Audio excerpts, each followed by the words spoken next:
Здорово, братва, это Дима Сокол из группы Йорш. В общем, нам нужен ваш совет и ваша помощь. Дело в том, что в этом году мы отправляемся в большой юбилейный тур, который стартует 11 сентября. Но также у нас выходил достаточно успешный альбом «Слишком живой, чтобы быть легендой».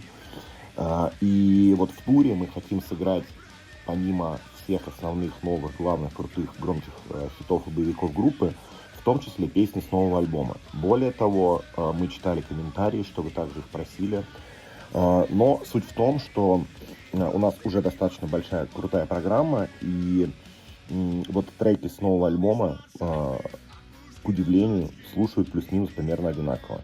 Единственное, выделяется песня «Дети нулевых», ее мы в программу включим, и просим вас написать еще 4-5 композиций с альбома «Слишком живой, чтобы быть легендой», которые вы обязательно хотели бы услышать в туре осенью.